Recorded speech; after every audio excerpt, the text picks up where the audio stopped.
Kilala ang Mexico sa magagandang dalampasigan, makulay na kultura at sinaunang kasaysayan. Pero sa likod ng mga sikat nitong lugar, may mga kakaibang tuklas at misteryosong lokasyon na talagang mapapaisip ka. May mga higanting kristal na nakatago sa ilalim ng lupa, isang lawa na kulay rosas, mga istrukturang nasa ilalim ng dagat at mga sinaunang tuklas na tila nagmula sa ibang panahon. At habang papalapit tayo sa unang pwesto, lalo pang nagiging kakaiba ang mga lugar na ito. Kaya narito ang mga 10 pinakakakaiba at pinakanakakagulat na lugar at tuklas sa Mexico. Kaya kung handa ka na ay simulan na natin. Number 10. Island of Dolls. Kung mahilig ka sa mga manika, baka 2 beses kang mag-isip kapag narinig mo ang pangalan ng Island of the Dolls. Sa halip na isang theme park na puno ng makukulay at magandang dolls, ang sikat na isla na ito sa mga kanalang Mexico City ay kilala dahil sa daan-daang lumang dolls na nakasabit sa mga puno at iba't ibang struktura. Habang naglalakad, maaaring makita ang iba't ibang bahagi ng mga dolls na nakabitin sa paligid. Ang Isla de las Muñecas ay isang maliit na isla na naging bahagi ng kwento tungkol sa isang batang babae at sa dating caretaker nitong si Don Julian Santana Barrera. Ayon sa lokal na kwento, may isang babae na nadiskubre sa paligid ng tubig ng isla. Bilang pagpapakita ng respeto, kinuha niya ang manika at isinabit ito sa puno. Ayon sa kwento, naramdaman ni Julian na parang may kakaibang presensya sa paligid, kaya nagsimula siyang magsabit ng iba pang dolls sa buong isla. Sa paglipas ng maraming taon, patuloy niyang kinokolekta at isinasabit ang iba't ibang dolls hanggang sa maging ganito karami ang makikita sa buong lugar. Kalaunan, ang isla ay naging isa sa pinakakakaibang tourist attraction sa Mexico City. Number 9. La Pascualita. Marami na tayong nakitang lifelike sculpture at mannequins kung saan madali nating makikilala kung alin ang tunay at alin ang artificial. Pero ang isang mannequin sa Chihuahua, Mexico ay napaka-realistic na naging bahagi ito ng isang matagal ng lokal na kwento. Ayon sa kwento, naniniwala ang ilang lokal na isa itong napakahusay na napareserbang figura ng isang dalagang dapat sana ay ikasal. Nakasuot ito ng bridal dress at mahigit 90 years nang ipinapakita sa harap ng isang storefront. Una itong nakita noong Marso 1930 at agad nakatawag ng pansin sa mga lokal. Sinasabing malaki ang pagkakahawig nito sa anak na may-ari ng tindahan na pumanaw noong panahong iyon. Kapag tinignan ng malapitan, talagang nakakamangha ang pagkakagawa nito. Maging ang malilit na detalye gaya ng mga ugat at fingerprints ay maingat na ginawa, habang ang mga hibla ng buhok ay tila tunay na buhok kaysa sa karaniwang synthetic wig. Sa paglipas ng maraming dekada, nagbago rin ang itsura ng mannequin. Ano man ang tunay na kwento, isa itong mannequin na talagang kapansin-pansin at nananatiling misteryoso para sa maraming turista. Number 8. Museo Subacuatico de Arte. Ang Cancan Underwater Museum of Art ay eksaktong tulad ng ipinapahiwatig ng pangalan nito. Binuksan ito ng mahigit 1 dekada na ang nakalipas at meron itong mahigit 500 na sculptures na karamihan ay ginawa ng sculptor na si Jason de Kairis Taylor. Pero hindi lamang ito ginawa bilang kakaibang underwater attraction para sa mga turista.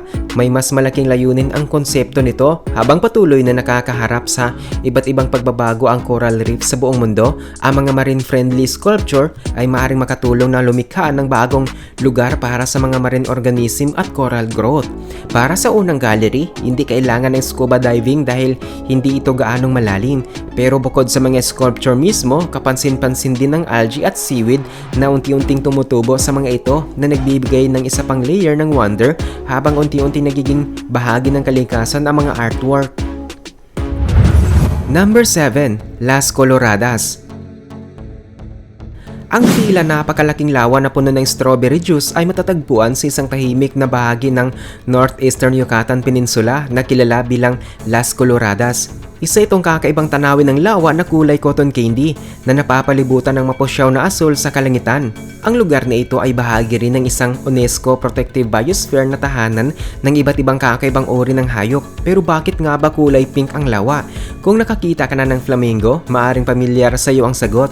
Ang mga flamingo ay kumakain ng mga organismong gaya ng shrimp at algae na nagbibigay ng kulay sa kanilang natural na mapuputing balahibo. Sa Las Coloradas naman, napakaalat ng tubig kaya dito namumuhay ang iba't ibang malilit na organismong gaya ng shrimp, plankton at red-colored algae. Hindi ka makakakita ng maraming aktibidad at adventure sa bahaging ito ng Mexico, pero ang romantic sunset sa ganitong dreamy at magandang lugar ay nag-aalok ng tahimik at nakaka-relax na experience para sa mga bisita. Number 6. Rotonda by the Sea. Sa may tabing dagat ng Puerto Vallarta, makikita ang mga kumikislap na ribultong nakaayos ng paikot na tinatawag na La Rotonda del Mar. Mula sa malayo, maaaring isipin mong isa lamang itong ordinaryong art installation, pero habang lumalapit ka, mas nagiging kakaiba at parang mula sa isang fantasy world ang disenyo nito. Ang mga bronze statues ay magkakaibang layo ang nakakalagay sa paligid ng isang mataas na batong bilog. Ang installation na ito ay pinakilala noong dekada 90 at dinisenyo ng sculptor na si Alejandro Calunga mula Guadalajara. Ginawa niya ang mga ito na may impluwensya ng fantasy at science fiction bilang isang interactive na uri ng sining na naglalayong pukawin ang curiosity ng mga viewers. Malinaw na maraming bisita ang naging interesado at nag-iwan ng bakas sa mga artwork na ito. Number 5. Aztec Tower. Ang isang busy at makulay na lugar gaya ng Mexico City ay marahil ang huling lugar na maiisip mong may matatagpo ang ganitong klaseng archaeological discovery. Tama, natuklasan ng mga archaeologists ang isang sinaunang structure na binubuo ng daang-daang fossils. Ayon sa mga pag-aaral, maaring bahagi ito ng malaking ceremonial structure na dating matatagpuan sa Aztec capital. Ang mga fossil ay inayos at pinagpatong-patong upang mabuo ang isang malaking circular structure. Ang ganitong uri ng archaeological site ay minsang nabanggit din sa mga historical records noong panahon ng Spanish Conquest. Dahil dito, maraming archaeologists at anthropologists ang nagkaroon ng bagong mga tanong tungkol sa tunay na purpose ng structure. Hanggang ngayon, patuloy pa rin pinag-aaralan ng discovery na ito at marami pa ring bahagi ng kwento ang nanatiling misteryo sa kasaysayan. Number 4. Eye of Fire. Noong 2021, isang kakaibang phenomenon ang nakita sa Gulf of Mexico na tinawag na Eye of Fire. Para itong eksena mula sa isang special effects movie, pero totoong nangyari ang phenomenon sa ibabaw ng karagatan. Noong July 2021, nagkaroon ng problema sa isang underwater pipeline na nagresulta sa paglabas ng gas sa tubig. Dahil dito umakyat ang gas patungo sa surface at nagkaroon ng malaking apoy sa ibabaw ng dagat. Matapos ang pangyayari, isinara ang pipeline at isinagawa ang kinakailangang repair at safety measures. Isa lamang itong halimbawa kung gaano nakakamangha ang mga natural at industrial events na maaaring mangyari sa ating mundo. Number 3. The Museum. Kapag unang narinig ng karamihan ang pangalan ng National Museum, maaaring isipin nating madilim at nakakatakot ang lugar, pero nakakagulat, maraming bisita ang naglalarawan sa kanilang experience bilang interesting at surprisingly educational. Matatagpuan ang museo sa Mexico, isang bansang kilala sa makulay ng pagdiriwang. Sa kulturang Mexican, ang pag-alala sa buhay at sa mga mahal sa buhay ay pinakita sa isang mas makulay at positibong paraan. Makikita rin sa sinauna at modernong Mexican culture ang iba't ibang simbolo na nagpapakita ng natural na cycle ng buhay, at yun mismo ang isa sa mga konseptong ipinapakita ng museo. Meron itong malawak na koleksyon ng iba't ibang historical artifacts at exhibits na nagbibigay ng mas malalim na pananaw sa kultura at kasaysayan ng Mexico. Sa paglipas ng panahon, inayos ang mga koleksyon sa iba't ibang thematic displays para mas madaling maunawaan ng mga bisita ang kakaibang pananaw ng bansa tungkol sa buhay at tradisyon. Number 2. Jacuzzi of Despair. Sa ilalim ng karagatan ng Gulf of Mexico, may isang kakaibang underwater formation na tinatawag na Jacuzzi of Despair, at kung hindi pa sapat ang pangalan nito, malinaw na hindi ito isang ordinaryong lugar para sa relaxation. Kapag narinig natin ang salitang jacuzzi, karaniwang naiisip natin ang mainit, bubbly at nakaka-relax na tubig. Pero dito, ibang klase ang makikita. Sa halip na malinaw na tubig, mayroon itong napaka-concentrating maalat na likido na may methane at iba pang natural na compounds. Isa itong mapanganib na underwater environment na maaaring di kaaya-aya para sa ibang nilalang. Ang likidong matatagpuan sa lugar ay hanggang 5 beses na mas maalat kaysa sa nakapaligid na seawater. Dahil sa sobrang taas ng density, hindi ito madaling humalo sa ordinaryong tubig dagat. Ang mataas na salt concentration methane gas at hydrogen sulfide ay bumubuo ng isang napakakaibang underwater environment.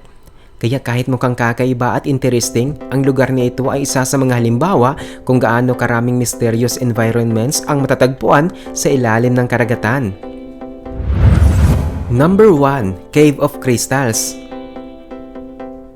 Sa malalim na kabundukan ng Naica, Mexico, may natuklasan ang mga minero na talagang kakaiba. Napakalalaki at kumikinang ng mga kristal ang bumugad sa kanila na umabot ng halos 12 meters ang haba at 1 metro ang lapad.